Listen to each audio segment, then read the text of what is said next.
Vamos a hablar de recuperación cardiovascular. Mi nombre es Paola Rojas, soy de la Clínica San Camilo y el Hospital Ramos Mejía. En cuanto a la cirugía cardiovascular, hay básicamente tres tipos. La cirugía de revascularización miocárdica, que los conocidos como bypass, coronarios, la cirugía de recambio valvular, o plásticas valvulares, las cirugías combinadas, que puede ser CRM más cirugía valvular, y las cirugías congénitas, que no es el tema que vamos a hablar hoy. En cuanto al recambio valvular, las válvulas pueden ser de origen mecánico o de origen biológico, ¿sí? La diferencia básica entre estos dos tipos de válvulas es el tiempo de durabilidad y que las mecánicas requieren anticoagulación a diferencia de las válvulas biológicas. Dentro de las válvulas biológicas tenemos dos tipos de prótesis: prótesis con soporte y prótesis sin soporte. Generalmente duran alrededor de 10 años como promedio, y el beneficio es que no necesitan anticoagulación. En cuanto a las prótesis sin soporte, son generalmente usadas en endocardititis aórticas infecciosas, dado la menor tasa de reinfección que tienen estas válvulas. Los homocartos es una disponibilidad limitada y generalmente se usa más en los pediátricos, de tipo las cirugías pulmonares y aórticas. Estos son los diferentes tipos de válvulas. Las válvulas de Starr-Edwards, conocida como la de jaula bola, ya no se fabrica, ya no está usada. Las más usadas son las válvulas bivalva o las monovalva, las más usadas son las bivalva. Y tenemos pues las válvulas biológicas de origen porcino o de origen bovino. En cuanto a la selección de la válvula, vamos a ver diferentes puntos, ¿sí? Primero, la edad del paciente. Como punto de corte se usa 65 años, eso lo dicen las guías, pero actualmente el punto de corte es un poco más alto. Generalmente 75 años uno decide si le ponemos una válvula mecánica o una válvula biológica, y esto depende de la durabilidad. Paciente añoso, uno cree que no va a vivir más de 30 años más, por eso elige una válvula biológica. Y otra cosa también importante, y no menor, es el riesgo de sangrado. Pacientes con diálisis hemorrágica o alto riesgo de caídas, alto riesgo de sangrados, se prefieren las válvulas biológicas. Lo mismo también el riesgo tromboembólico, y en el embarazo, por el tema de la anticoagulación, se prefieren las biológicas. Bueno, efectos favorecedores de tromboembolismo. Relacionados con la prótesis, tipo de prótesis. Mayor tromboembolismo en las mecánicas.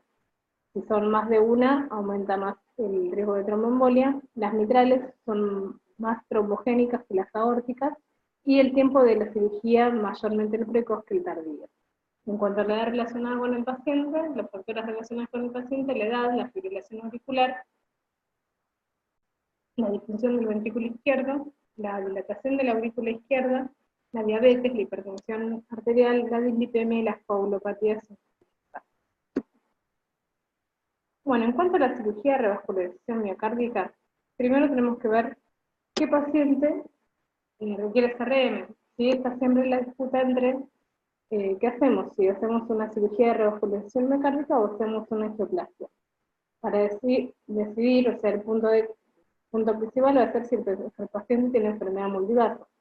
La enfermedad coronaria con estenosis mayor o igual al 60% al menos de 2 vasos epicárdicos en dos territorios coronarios separados.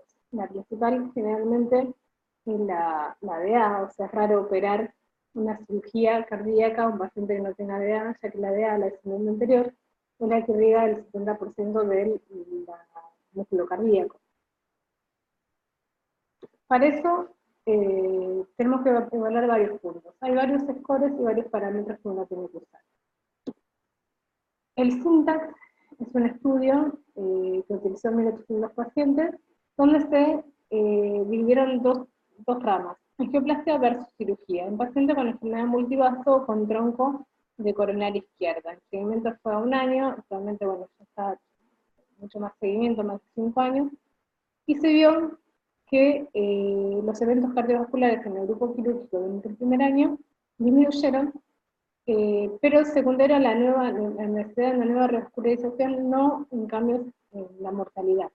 ¿Sí? Entonces, paciente con enfermedad multivaso, con un SYNTAX mayor a 22, que ahora vamos a hablar del score de SYNTAX, se benefician con CRB en cuanto a la necesidad de revascularización, no a la necesidad de mortalidad, no al punto de mortalidad.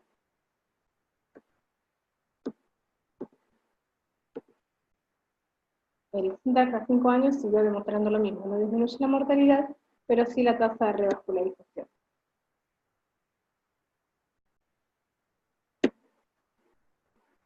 Este es otro estudio, es el FREEDOM. Este usó 1900 pacientes, eran todos diabéticos, la edad media de 60 años, 23 años, y el seguimiento fue a 5 años, y el objetivo primario fue muerte, infarto, ictus, y también se demostró que disminuyó en los pacientes diabéticos, sí hubo una diferencia en cuanto a la mortalidad en los pacientes con cirugía. Luego que sí aumentó fue el riesgo de ictus en el postoperatorio. Esto se cree también que el riesgo de ictus, de ACV, aumenta porque los pacientes con angioplasia estaban doblemente antiagregados. Así que está un poquito sesgado, pero bueno, sí se demostró menor mortalidad en los pacientes diabéticos. Siempre es necesario entonces consensuar la mejor opción para estos pacientes. En cuanto a los criterios, también hay un score que se llama el score de SYNTAX, que está justamente en el estudio, que lo que evalúa el score de SYNTAX es la anatomía coronaria, ¿sí? Y después se le suman también factores clínicos como la diabetes, la edad, la falla renal, y bueno, con todo eso se hace un screening, y se evalúa, bueno, si tiene un SYNTAX, un puntaje de SYNTAX menor a 22, es un paciente de bajo riesgo y podría llegar a ser angioplasia. Paciente con SYNTAX mayor a 33 tiene alto riesgo, y esos pacientes preferentemente van a cirugía. El score de SYNTAX también es un score importante para evaluar a qué paciente lo destinamos a cirugía, a qué paciente lo destinamos a angioplasia. Bueno, por eso siempre es importante la decisión de tomarla en conjunto, junto con el clínico, el cardiólogo clínico, el hemodinamista, el cirujano cardiovascular.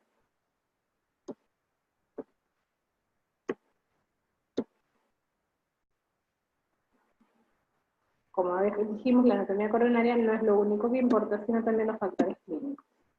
El Euroscore, estos son un score de riesgo, el Euroscore, el SCC, el Argel Score, la edad y la expectativa del paciente. Si son pacientes jóvenes, probablemente se beneficien más con la cirugía cardíaca, porque un puente suele durar aproximadamente 20-30 años, las angioplasias aproximadamente un 15% se pueden tapar. Antecedentes cerebrovasculares, y acordémonos que la CRM aumenta el riesgo de ictus, la calcificación de la pared aórtica para los puentes, si tiene enfermedad vascular a nivel de la subclavia, como para usar los puentes mamarios, la diabetes, ¿sí? Acordémonos que, bueno, por el FREEDOM, estos pacientes, la cirugía demostró disminución de los eventos cardiovasculares y la mortalidad a mediano plazo. En cuanto a la anatomía coronaria, la cirugía, bueno, tiene mayor posibilidad de revascularización completa, fuertes arteriales, se elige donde tenemos buenos lechos distales, con un score de SYNTAX elevado, lesiones complejas como oclusiones crónicas con viabilidad, bifurcaciones, lesiones largas, tratamiento previo percutáneo. En cambio, en la angioplasia, bueno, vamos a ver el número de lesiones, van a ser muchas, las características, la localización, el calcio, la longitud, la revascularización completa quirúrgica, incompleta quirúrgica, imposibilidad de hacer izquierda en las arterias o pacientes que tienen también alto riesgo para cirugía cardíaca. Y siempre es importante, obviamente, el tratamiento médico en estos pacientes. La cirugía no quita el tratamiento médico.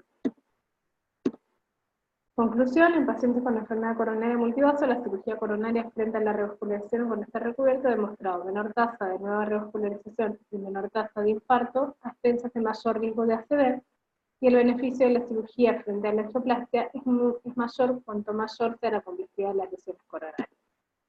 En el grupo de pacientes diabéticos, la cirugía disminuye la mortalidad, sobre todo a mediano y largo plazo, y el intervencionismo percutáneo sigue siendo un buen tratamiento en el paciente seleccionado con enfermedad multivaso.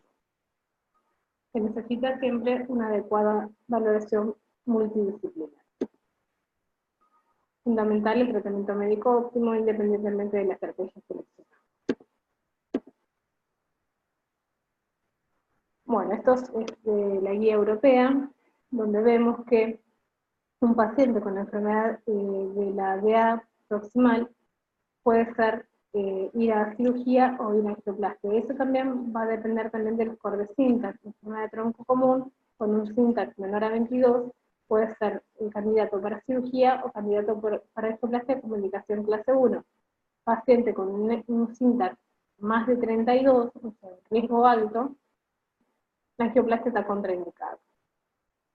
Y ahí también evaluamos los 3 vasos con SYNTAX menor a 22, depende de la anatomía, podemos, o sea, si un SYNTAX es menor a 22 puede ir a cualquiera de los dos, pero ya un SYNTAX menor a 22 y 23 está contraindicada la angioplastia y indicación clase 1 de la cirugía, con nivel de evidencia A. En cuanto a los scores de riesgo, tenemos varios, el Parsonet, el Euroscore 1, el Euroscore 2 y el Alter Score. Son los más usados, el Euroscore 2 y el Alter Score. Aumenta mucho el riesgo de mortalidad y morbilidad los pacientes que ya tuvieron cirugías previas. Estos son los puntos que se adicionan. Fíjense, 3 puntos para los que tuvieron intervención cardíaca previa, endocarditis activa, o un preoperatorio crítico. La fracción de eyección también es un punto importante, ya que las cirugías, pues, como vamos a ver, se produce cierto atondamiento de miocardio y la fracción de eyección baja mucho, baja alrededor de un 10%. Sus pacientes que ingresan con una FEI menor al 30% van a salir con una FEI mucho menor. Las cirugías de aorta torácica también tienen alto riesgo. Este es el Euroscore 2. Bueno, también vemos la edad del paciente, el estudiante de creatinina, arteriopatía periférica, otras morbilidades, cirugías cardíacas previas, enfermedad pulmonar, endocarditis activa, estado crítico del paciente, diabéticos insulino dependientes. Otra cosa, la clase funcional, siendo 1 un paciente que no tiene disnea al esfuerzo, clase 4 es cuando el paciente está con disnea o ángulo en reposo. La fracción de eyección, acordémonos que una fracción de eyección normal es arriba del 55%, una fracción menor al 35%, hablamos de disfunción severa, estos pacientes son los que van a tener mayor mortalidad. ¿Sí? Y bueno, si obviamente es una cirugía de urgencia, que es electiva o es de salvataje, también aumenta mucho más el score. Este es el Argen Score, es un score utilizado acá, donde evalúa también la edad. ¿Sí? Miren, más de 80 años, le suma 21 puntos, las mujeres, insulino dependencia, insuficiencia renal, vasculopatía periférica, más o menos todos utilizan los mismos puntos, y depende obviamente del puntaje, es el riesgo de mortalidad. Un puntaje de 22, por ejemplo, tiene una mortalidad de más del 5%, que es más o menos la mortalidad global en los pacientes de bajo riesgo, que son 4% para las CRM, y aumenta mucho cuando el score aumenta ya a partir de 30, el Argen Score ya aumenta mucho la mortalidad, ¿sí? Y morbilidad también. Bueno, ahora sí entramos dentro de lo que es la cirugía muy complicada. Acordémonos antes de que dentro de la cirugía de revascularización miocárdica podemos usar puentes arteriales o puentes venosos. Más usados es la mamaria, ¿sí? La mamaria interna izquierda, otra es la radial, y también los puentes venosos. Los puentes venosos tienen una durabilidad menor que las arteriales, por eso es de preferencia los puentes arteriales. ¿Sí? Bueno, dentro del postoperatorio no complicado tenemos la fase de estimulación adrenocorticoide dentro de las 24 horas, la de supresión entre las 24 y las 48 horas, la fase de recuperación de la fuerza muscular después de la semana, y la fase de anabolismo proteico, recuperación de peso al mes aproximado. Dentro de la fase de estimulación adrenocorticoide, ya dijimos, dentro de las primeras 24 o 48 horas hay aumento de la adrenalina, noradrenalina, cortisol y glucagon. El paciente taquicárdico puede estar hipertenso o no, con pirorección, enfermedades frías, etc. En cuanto al laboratorio, vamos a ver, todos los pacientes salen con anemia, con leucocitosis, hiperglucemia, hipocalemia y alteraciones del magnesio y del calcio. En la fase de supresión adrenocorticoide, y después de las 48 horas generalmente la presión empieza a bajar, la frecuencia cardíaca también, el paciente se siente débil, y las glucemias y el laboratorio ya están normales, suelen estar normales. Ahora, ¿cómo es una cirugía cardíaca? Bueno, el paciente cuando ingresa al quirófano, hay diferentes tipos. Se puede hacer con circulación extracorpórea, que era lo más usado actualmente, ahora se está intentando usar cada vez menos la circulación extracorpórea, pero a veces es realmente necesario. Si en la circulación extracorpórea, el corazón y el pulmón dejan de funcionar, ¿sí? Toma su función la máquina de circulación, ¿sí? Que asume las propiedades de ambos, bombeando y oxigenando la sangre. De esta manera el corazón permanece inmóvil durante la cirugía para que el cirujano pueda actuar, ¿sí? Entonces, esta cánula venosa se canula a nivel de la aurícula o de las venas cavas, ¿sí? Lleva la sangre a un reservorio de sangre, y donde después pasa a un oxigenador, y del oxigenador ya, bueno, la sangre carboxigenada pasa a estar oxigenada y vuelve a la aorta, ¿sí? Imagínense, todo esto es un sistema con un material distinto al endotelio, así que esto es lo que produce mucha inflamación. Por otro lado, lo que pasa acá es que hay que llenar todo el circuito de líquido, entonces se hace una hemodilución, ¿sí? Se hemodiluye. Un paciente que entra con un hematocrito de 40 va a tener aproximadamente 20-25 hematocritos durante la circulación extracorpórea, y también lo que se necesita es una heparinización para que no se formen trombos, llevando el KPTT alrededor de 4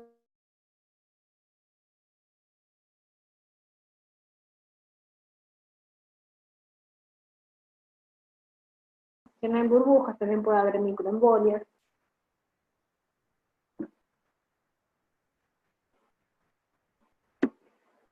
Bueno, este es un esquema donde se ven cómo se canula, en este caso la vena cava, ¿sí? La sangre pasa, la circulación extracorpórea va a la membrana, se oxigena y vuelve a la aorta, ¿sí? Acá es donde vuelve. Acá, donde se clampea la aorta, este es el lugar de clampeo. Dentro de la cirugía tenemos dos tiempos. Una cirugía de circulación extracorpórea, ¿sí? Donde hacemos todo esto, empezamos a oxigenar la sangre sale del organismo y reingresa a nivel distal de la aorta, y cuando ya se produce la parada cardíaca, se clampea la aorta a este nivel, antes del callado, se clampea la aorta y se canula para inyectar la solución cardioplégica que va a producir la parada cardíaca. Y entonces tenemos dos tiempos: el tiempo de circulación extracorpórea y el tiempo de clampeo aórtico. A mayor tiempo de ambos, mayor atontamiento del miocardio y mayor complicaciones por la circulación extracorpórea. Se dice que una bomba es larga después de los 120 minutos aproximadamente. La solución cardioplégica, el objetivo es detener el corazón en forma segura, crear un medio para la producción continua de energía y contrarrestar los efectos deleterios del isquemia. Produce un paro cardíaco inmediato, genera hipotermia a nivel del corazón y aporta sustrato para el metabolismo durante el clampeo aórtico. Estas son las componentes de la solución cardioplégica, ¿sí? El potasio es el que va a producir el paro, el sodio evita que se forme edema y remueve calcio, el cloro para la neutralidad eléctrica, el calcio estabiliza la membrana, el bicarbonato como buffer, la glucosa como sustrato y el mannitol para la osmolaridad. Bueno, entonces la circulación extracorpórea, tenemos varios puntos. La sangre está en contacto con una superficie extraña en el endotelio. Fluye pulmón y corazón. El flujo no pulsátil es un flujo continuo. Hay cambios en la temperatura, depende del tipo de cirugía, la temperatura que se va a usar. Para las cirugías aórticas, donde se compromete el tronco brachiocefálico, se usan hipotermias severas. Se lleva una hemodilución, dijimos que llevamos en hematocrito de 20-25, se usa heparina para llevar a un KPTT de 400, y los efectos anestésicos y vasoactivos. Entonces, todo eso va a producir alteraciones como coagulopatía, insuficiencia renal, SIR, alteración de la inmunidad, disfunción neurológica. La disfunción neurológica no solamente por que se pierde el flujo pulsátil a nivel cerebral, sino que también se puede producir muchas microembolias, embolismo de calcio, también cuando se canula a nivel de la aorta, y también por la mala protección que puede llegar a haber. Y disfunción pulmonar. Entonces, la bomba puede dar fiebre, shock distributivo, distrés respiratorio, alteración de la coagulación, encefalopatía, accidente cerebrovascular, insuficiencia renal aguda, depresión miocárdica y arritmia. Cuando producimos la parada cardíaca, muchas veces el corazón después tiene que salir con cardioversión eléctrica. Más allá de la cardioversión eléctrica, tanto el corazón como los órganos nobles sufren las consecuencias de la reperfusión, ¿sí? Isquemia-reperfusión.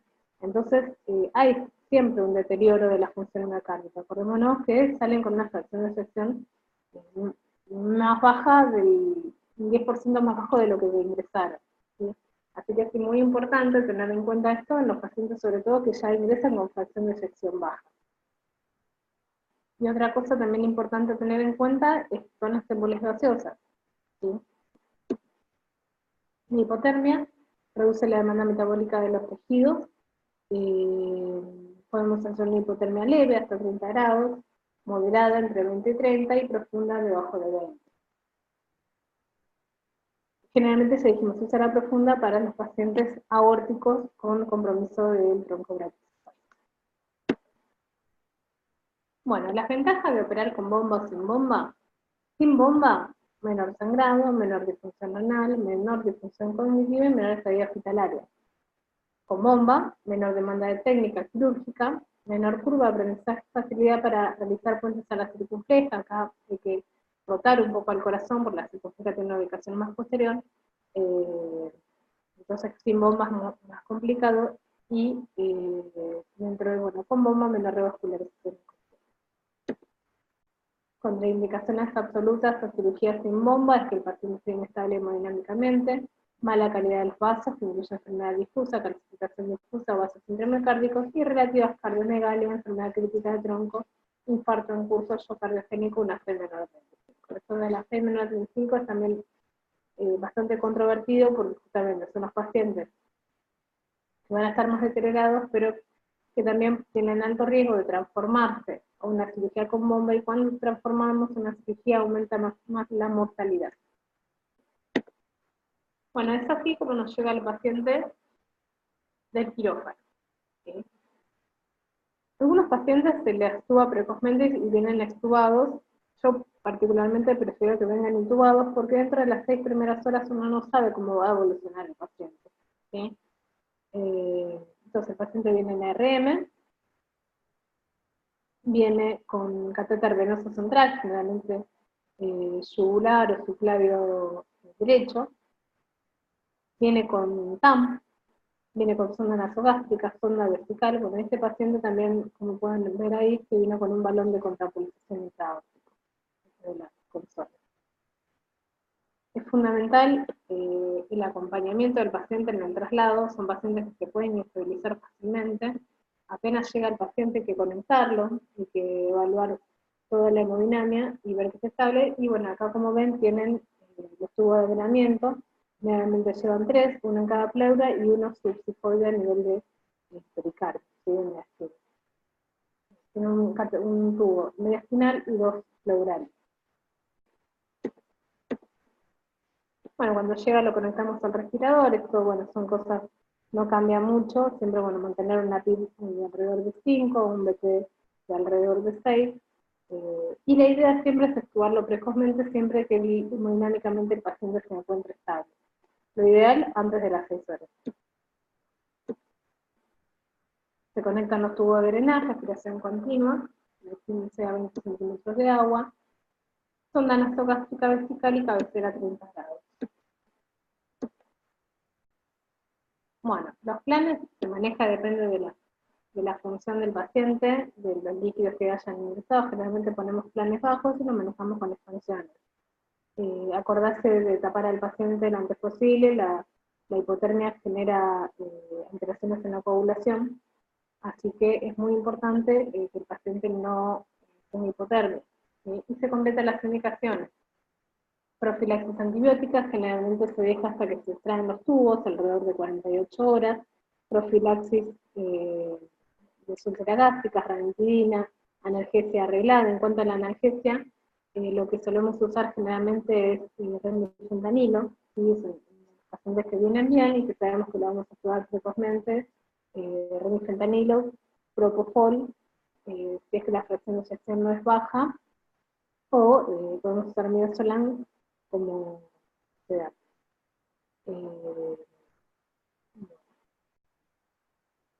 Pero generalmente lo manejamos con remifentanilo si el paciente está adaptado al respirador como analgésico.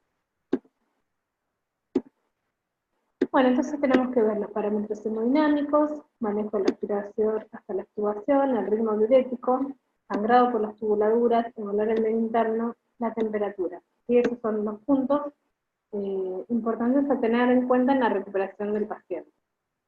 Dentro de las primeras 24 horas, el paciente va a estar monitoreado a horario, ¿sí? Y con su enfermero y su médico, su recuperador.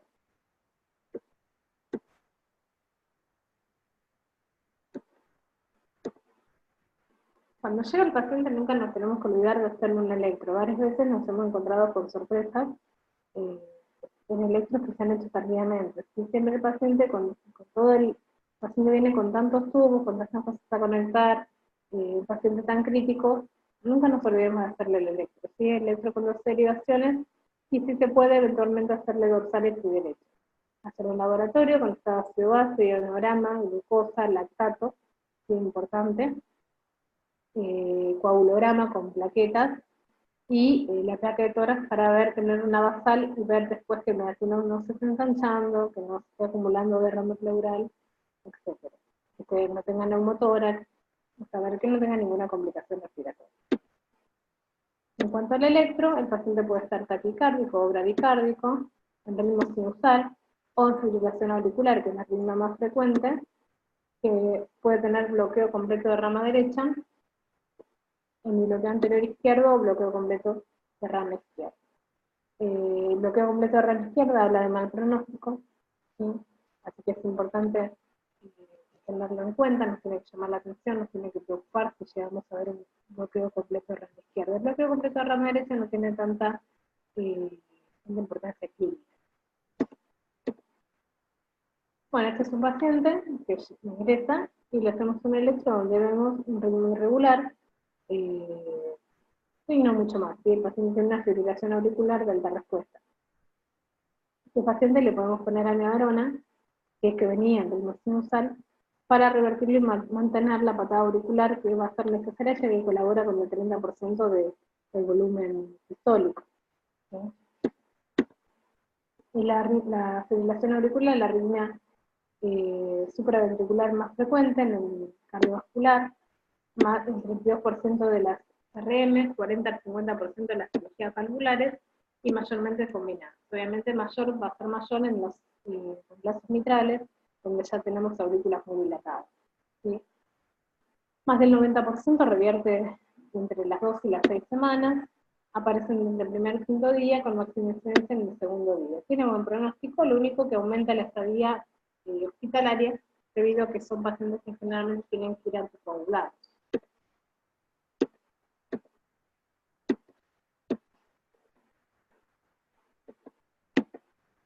Los factores predisponentes, la edad, el sexo, hipertensión, enfermedad auricular, dilatación auricular, EPOC, alteraciones en el electro, antecedentes de arritmia supraventricular, hipertrofia o deterioro de la función. Otro paciente que llega, el paciente está en RM, no habla, no podemos evaluar si tiene dolor, pero le hacemos un electro y vemos que tiene un supradesnivel del FT inferior, ¿sí? De 2, de 3 a BF, y de B1 a B6, ¿sí? Un anterolateral e inferior. ¿Sí? Bueno, ¿qué hacemos con este paciente? No hicimos nada y el paciente evolucionó con esto. Y donde vemos, se puede llegar a diferenciar todavía los QRS, que son una torsada. Por eso es tan importante ver el electro del paciente. Después vamos a hablar de los endomes coronarios en el postquirúrgico. Y este es un electro donde vemos, ¿qué es esto?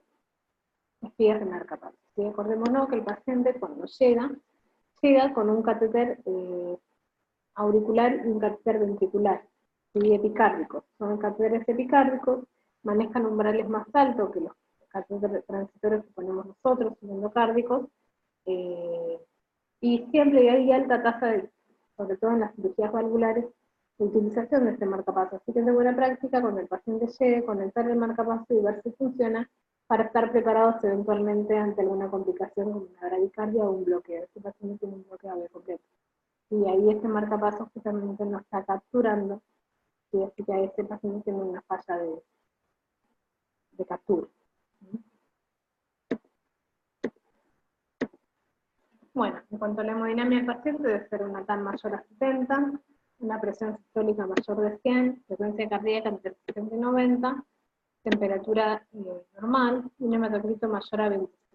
Vemos que el paciente sale hemodiluido con hematocritos bajos, ¿sí? Si bien se lleva un hematocrito de 20 a 25, después se filtra y generalmente sale con un hematocrito alrededor de 25 a 30. Y la PS que buscamos generalmente es de 10. Son pacientes que, con la inflamación que hay, son pacientes que están vasodilatados, y generalmente la PS va a estar más bien baja. Esta es una plaquita de un paciente postquirúrgico, ¿sí? Una placa húmeda, y ahí podemos ver los alambres de cirugía. El paciente está ventilado todavía y tiene un catéter de sombra. Son placas húmedas con atelectasia, líquido, derrame, mucha inflamación. Entonces tenemos en pacientes del pulmón de bomba, es un paciente con aumento de la permeabilidad capilar, aumento del líquido intersticial, esto producido por la cascada del complemento, hay atelectasia y edema. ¿Sí? Obviamente el paciente puede tener hipoxemia y también puede tener hipocardia. Esa es la plaquita. Este paciente además acá se ve, como pueden volver, un balón de contrapulsación metabólica. Ahí se ven los tubos de drenaje. En cuanto a la diuresis, debe ser alrededor de 1 mililitro kilo hora. ¿Sí? El tratamiento de la oliguria postoperatoria la vamos a ver en la otra clase. Bueno, tenemos que ver bien el potasio. Acuérdense que las alteraciones del ionograma pueden producir arritmia, en nuestros pacientes sobre todo que están inestables, mucho más terrible. En cuanto al tratamiento de la alteración metabólica no difiere de otros pacientes. Así que no vamos a hacer hincapié en eso. Tanto el calcio, el magnesio y el potasio sobre todo. ¿Sí? En cuanto a la glucemia, sí, los niveles que se utilizan son glucemias, buscamos rangos entre 140 y 180. ¿Sí? En los pacientes que tienen más de 180, se puede hacer 2 bolos de insulina, ¿sí? O sea, correcciones con bolos de insulina, y si persisten en glucemias altas, es de indicación ponerle una bomba de difusión de insulina. ¿Sí? A veces las hipoglucemias aumentan más la mortalidad, pero bueno, hay glucemias arriba de 180, si no lo podemos controlar con subcutánea, se pone la bomba de infusión. Sobre todo en los pacientes ya insulinizados. Bueno, en cuanto entonces vemos la primera parte, el paciente normal, o sea, el paciente con recuperación cardiovascular, que nos llega, tenemos que hacerle el electro, ver el ritmo de sangrado, controlar la diuresis, controlar el tema respiratorio, tiene que estar con sonda nasogástrica para no aspirarse. Profilaxis antiarrítmica en los pacientes que vemos que están taquicárdicos o que están haciendo muchos ejercicios supraventriculares o ventriculares, es muy buena práctica ponerle amiodarona al ingreso.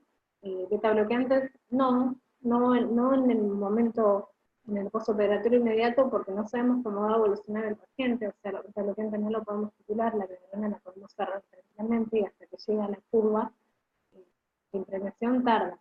Así que se prefiere la medarona, ver la radiografía de tórax, ver cómo está el tubo traqueal, los catéteres, el drenaje, descartar que no tengan tórax, no tengan spinning, líquido pleural, perostasia, una TAM entre 70 y 80, una PVC de alrededor de 10, un índice cardíaco normal, y ver, bueno, obviamente controlar el laboratorio, ácido base arterial, saturación venosa central, potasio, hematocrito. Bueno, hasta acá hablamos de lo que es la recuperación cardiovascular normal. Y ahora vamos a hablar de complicaciones que podemos tener. El sangrado postquirúrgico es la más frecuente.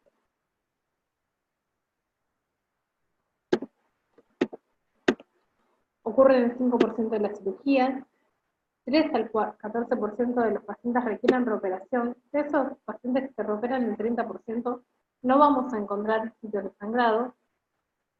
50 al 67% de las cirugías se encuentran, si dijimos que un 30% no.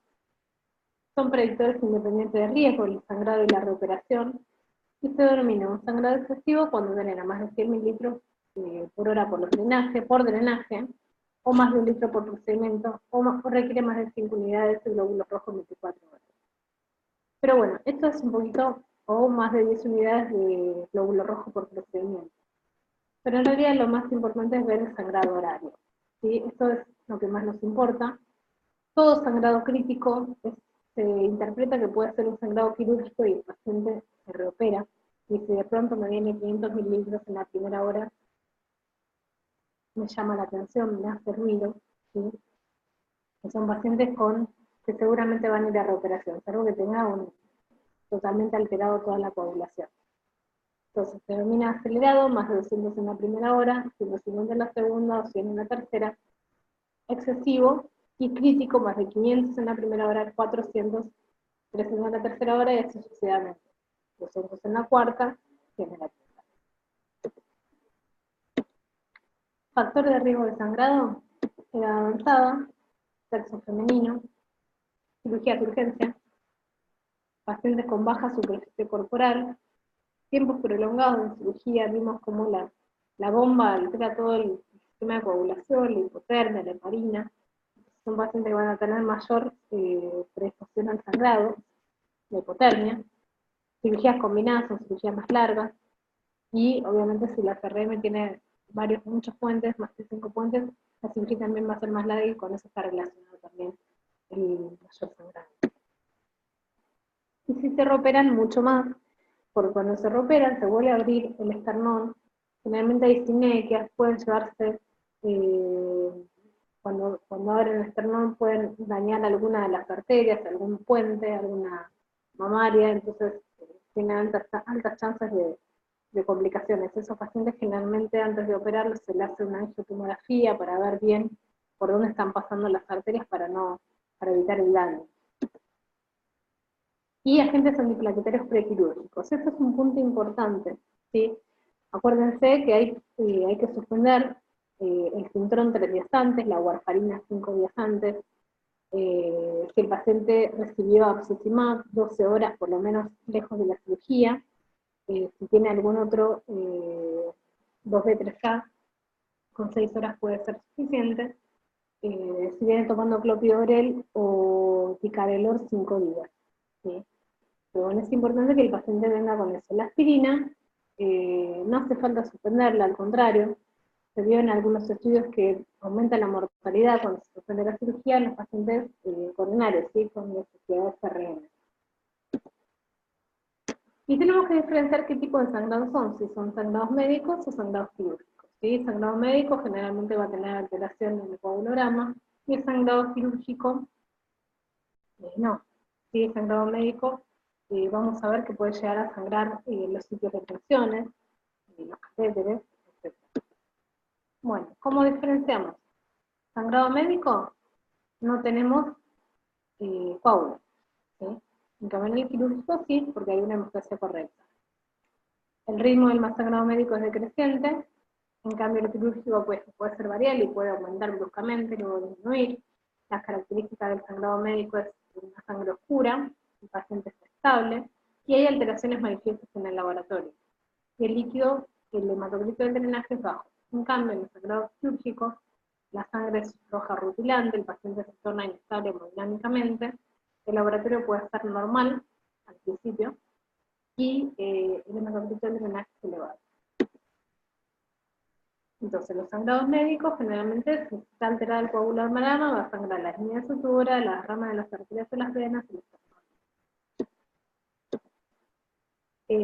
también es importante ver el efecto residual de la heparina. ¿Sí? Acuérdense que llevamos al paciente a 400 de KPTT, eso se revierte con protamina al salir de bomba. ¿Sí? A veces hay una inadecuada neutralización de la protamina.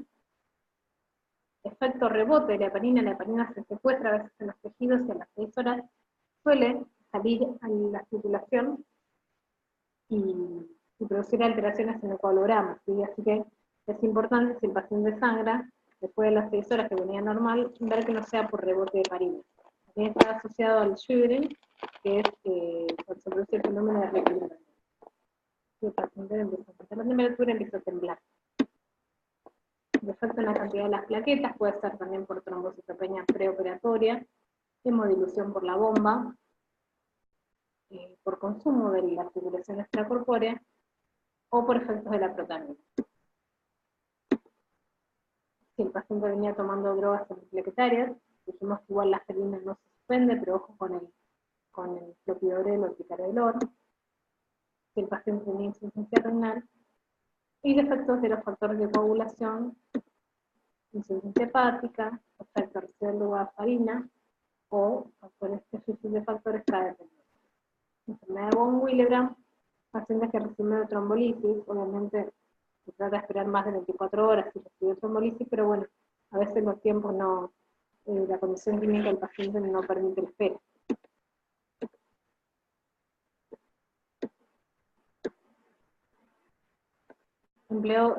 Si empleamos fibrinolyticos, y también puede haber fibrinolisis postoperatoria, se forman coágulos, eso va a estimular la cascada de coagulación y va a haber una fibrinolisis exagerada a veces y se le produce sangrado. Entonces vemos determinar el débito, vemos el patrón de sangrado, cómo están las características, cómo es la sangrado, y también descartar sangrado oculto. Si tenemos un paciente que de pronto se empieza a hipotensar y los tubos dejan de drenar, tenemos que sospechar que el paciente no estén tapados los tubos con un coágulo y el paciente tenga un sangrado oculto. ¿Sí? Entonces ahí cambiamos de posición al paciente, vemos si viene débito, hacemos una placa, vemos cómo está hemodinámicamente. Y tenemos en cuenta que la hipotermia puede alterar los factores de la coagulación, así que el paciente tiene que estar normotérmico. La posición del paciente siempre tiene que estar a 30 grados, esto además de la protección neurológica, va a mejorar el drenaje de los tubos. ¿Sí? Si de pronto el paciente estuvo en 180 grados, lo ponemos a 30 grados y viene sangre, tiene 150 100 mililitros de sangre, quizás haya sido un sangrado acumulado, ¿sí? Así que no hay que asustarse, hay que evaluarlo y ver cómo sigue ese paciente. Si estuvo hipertenso, eso va a predisponer a que se rompa, quizás, o que se rompan algunos hilos de sutura y produzcan sangrado, así que es bueno tener los normotensos en los pacientes. Sangrado acumulado previo es lo que hablamos de la posición del paciente. ¿Y cómo lo manejamos? Bueno, transfusión de plaquetas, cuando hay menos de 50.000, que es el valor hemostático. Si hay más de 100.000, entre 50 y 100.000, se depende de cómo esté el paciente hemodinámico. Y la dosis es una unidad cada 10 kilos de peso. Generalmente está permitido, todavía no tenemos los valores del paciente que empieza a sangrar, la transfusión de plaquetas, de manera, o sea, si el paciente empieza a sangrar, está inestable hemodinámicamente, se puede transfundir plaquetas que tener en el laboratorio. ¿Sí? Porque las plaquetas son generalmente disfuncionantes con la bomba. Si sospechamos, obviamente es un grado médico. La transfusión de plasma fresco congelados, sí, contiene todos los factores de la coagulación, debe usarse solo para corregir deficiencias de factores de coagulación. y la dosis es 10 mililitros kilo, seguido de 5 mililitros kilo cada 12 horas. Esto cuando tenemos un trastorno de los factores, hipotermia anticoagulante, falla hepática, coagulopatía, etc. Los crioprecipitados, cuando hay alteración del factor de von Willebrand, preferentemente. Y cuando hay déficit para corregir, déficit de fibrinógeno. Acuérdense, el valor hemostático del fibrinógeno es una oración. Más de 100,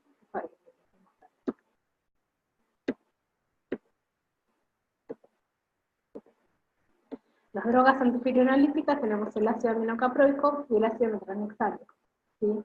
Que actúan desplazando el plasminógeno de la fibrina. El tranexámico es mucho más potente y se indica cuando tenemos una excesiva fibrinolisis. ¿Cuándo vamos a sospechar que hay una fibrinolisis exagerada? Cuando tenemos, además de alteración de la coagulación, los parámetros de coagulación, tenemos productos de degradación de fibrina. Y generalmente todavía se quedan coágulos ocultos, ¿sí? Eso va a estimular la fibrinolisis, que a veces es exagerada, y por eso se producen los sangrados.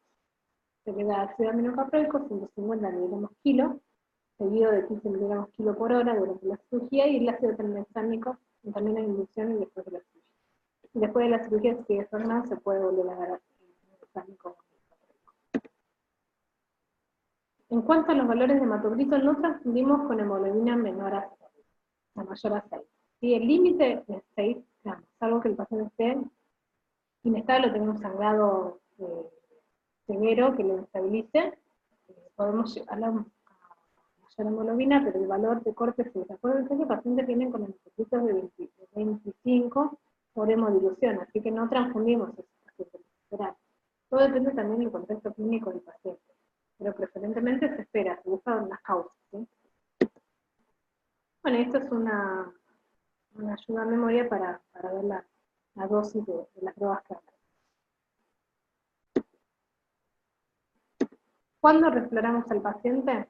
Bueno, cuando sospechamos sangrado quirúrgico. Sí, del 3 al 5% de los pacientes requieren ser reintervenidos por sangrado, del 20 al 30% no se encuentra el sangrado activo, y las causas de refloración es excesivo sangrado, taponamiento cardíaco, paro cardíaco en paciente con sangrado. ¿Sí? Para sospechar taponamiento cardíaco, generalmente son pacientes que están muy hipotensos, donde si tenemos Swan-Ganz vemos que las presiones están igualadas, y si tenemos la posibilidad de hacerle un ecotransesofágico, eso sería algo estándar, ¿sí?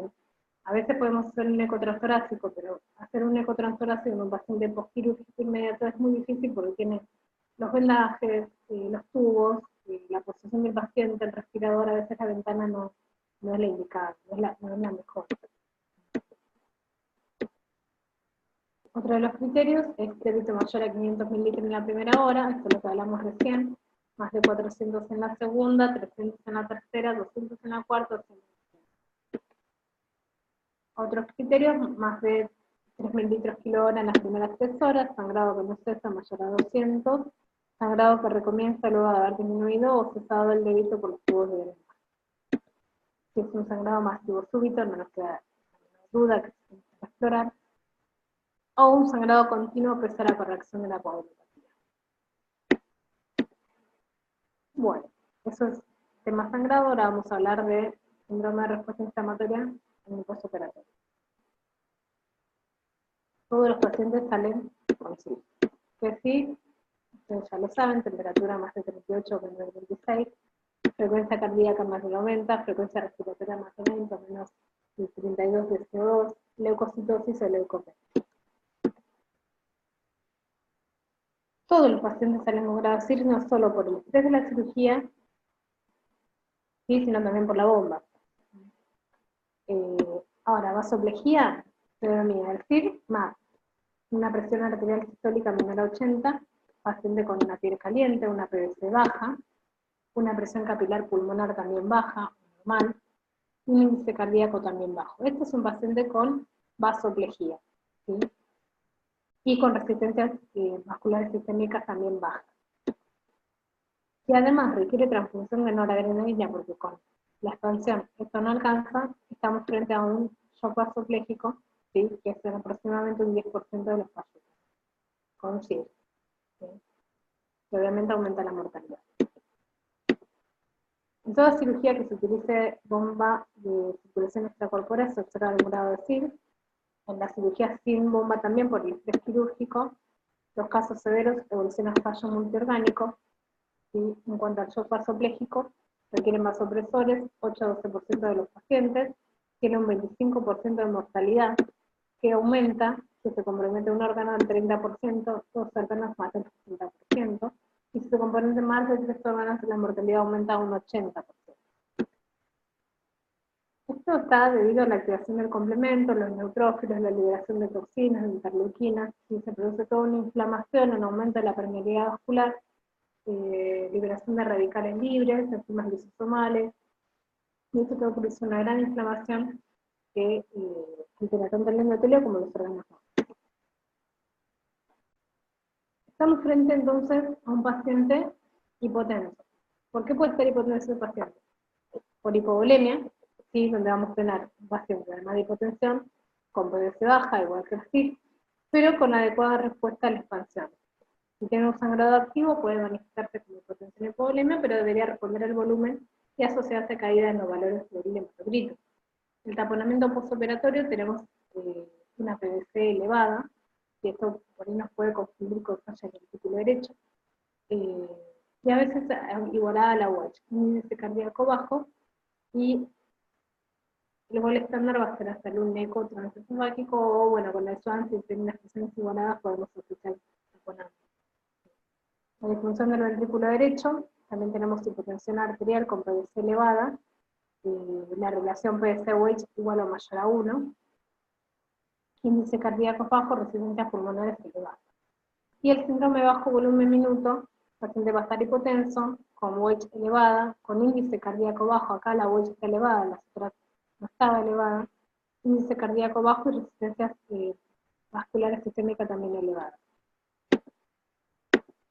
¿Qué predispone al CIR? Opiáceos, IECA, lubricantes cálcicos, anestésicos, isoflurano, protamina, la vancomicina, la heparina intravenosa, la diabetes, y la fracción de eyección menor del 35% y la bomba prolongada. Y son todos factores que predisponen a que el paciente puede evolucionar a vasoplegia. El tratamiento, como primera línea, como todo shock, es la noradrenalina. ¿Sí? Los pacientes que no responden con adrenalina se puede usar azul de metileno o vasopresina.